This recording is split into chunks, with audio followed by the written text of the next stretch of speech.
If you're new to leatherworking, there's a good chance you've already made at least one of these mistakes. And if not, don't worry, it's coming. In this video, I'm breaking down the top 5 mistakes beginners make in Leathercraft. I'll show you what they look like, why they happen, and most importantly, how to fix or avoid them. So let's get into it. Mistake number 1, uneven stitching. This one's super common, and it instantly makes a clean project look, well, not so clean. You'll see stitching that doesn't line up, holes punched at weird angles, or threads that look twisted or loose. Sometimes it's just inconsistent tension, and sometimes you're using tools that aren't doing you any favors. The fix? A few things can fix this. Using stitching chisels, not pricking irons, unless you're confident with an awl. Make sure your chisels are going straight into the leather, not at an angle. If they're tilted, your stitching lines will wander and your threads will pull in weird directions. If you're saddle stitching by hand, watch your tension. Pull evenly, but don't over tighten, and don't rush. And if your thread is starting to look fuzzy, give it a fresh coat of wax before it unravels mid-stitch. And of course, use a stitching pony if you have one.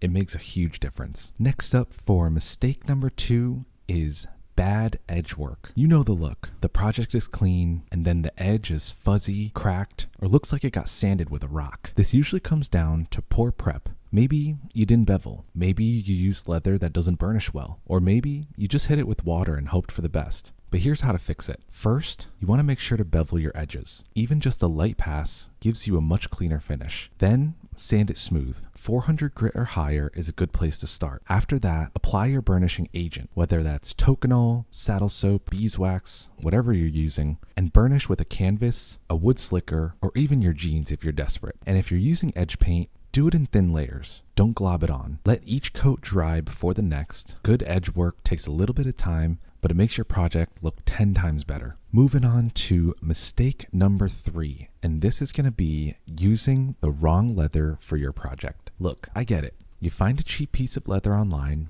you think, hey, I'll make a wallet. And then halfway through, you realize it's 8 ounces thick and stiff as plywood. If your project is too bulky, too floppy, or starts stretching out of shape, it's probably the leather. So here's a quick cheat sheet. Use 3 to 4 ounce leather for wallets and small goods. That's about 1.2 to 1.6 millimeters thick. Use 5 to 6 ounce leather for bags, notebook covers, or anything that needs more structure. And then use 8 to 10 ounce leather for belts, straps, or anything that's going to take a beating. Also, pay attention to temper. Firm temper holds shape.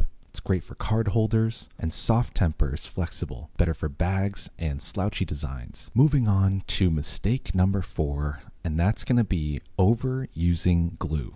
I've done it, and you've probably done it. It happens. You try to be precise, but suddenly you've got glue squeezing out of your edges, seeping through the grain side, or drying so hard your needle can't even get through. Here's how to avoid that mess. Use a thin layer of glue, just enough to hold the pieces in place. Don't drown it. Spread it with a small brush or your finger or whatever gives you control. Let it dry until it's tacky before pressing the pieces together. If it's still wet, it won't bond right and it'll shift around on you. And after you glue, trim the edges. Even a tiny overhang can throw off your stitching and edge work. Use water-based cement for thinner leather, and rubber cement is great if you need to reposition things. Bottom line, glue is just a tool. It's not a shortcut. Don't rely on it to fix bad alignment. And last but not least, mistake number 5 is going to be sloppy cutting. If your cuts are off, the whole project gets harder. Stitching, gluing, burnishing, it all gets messier when your pieces don't line up. Most of the time, this comes down to using a dull blade, skipping the straight edge,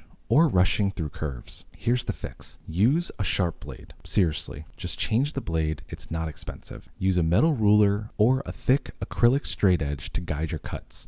And for curves, don't try to do it all in one swipe. Start with a light pass to score the leather, then make deeper cuts once the line is established. That way, you don't slip or wobble halfway through. And if you're doing the same project more than once, make a template. Cardstock, acrylic, whatever it is. It'll save you a ton of time and give you way more consistency. These mistakes happen. That's how you learn. But now you've got some fixes in your pocket so you can avoid wrecking your next build. I've also got more beginner-friendly tips and walkthroughs in my playlists. And if you want to see the kind of leather goods that I sell, head over to peeredleather.com. As always, thank you so much for watching, and I'll see you in the next one.